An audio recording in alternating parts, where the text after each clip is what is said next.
Sosok Iska, karyawati yang tewas dibacok OTK, baru merantau ke Cikarang, aktif di media sosial.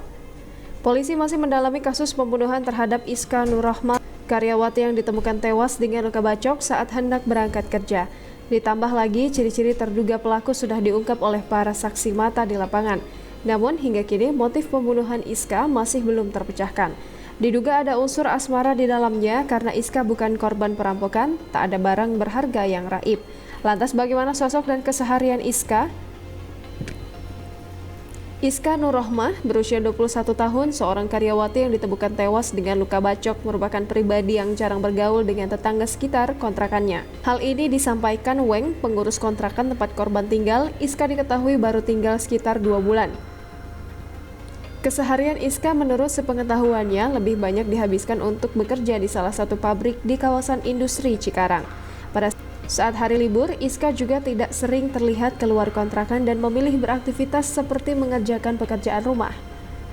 Meski jarang terlihat bergaul di sekitar kontrakannya, Iska sendiri cukup aktif di media sosial Instagram miliknya. Di akun media sosial miliknya, Iska memiliki sekitar 4.000 pengikut dengan konten yang menampilkan aktivitas keseharian.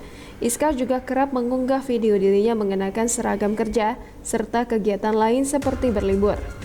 Kapolres Metro Bekasi, Kombes Gideon Arif Setiawan menuturkan, wanita bernama Iska Nurrohmah yang tewas setelah diduga ditusuk oleh orang tidak dikenal, baru bekerja sebagai buruh di Kabupaten Bekasi.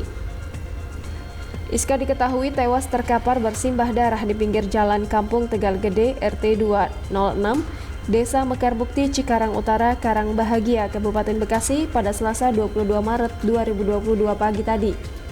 Berdasarkan keterangan sejumlah saksi mata, Kapolres mengatakan pelaku diduga berjumlah 2 orang dengan menumpangi satu motor. Mereka menusuk Iska ketika ia hendak berangkat bekerja pada pukul 5.00 waktu Indonesia Barat.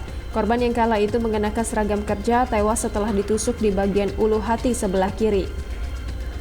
Kapolres menekankan bahwa kasus tersebut bukan merupakan pembegalan atau pencurian dengan kekerasan.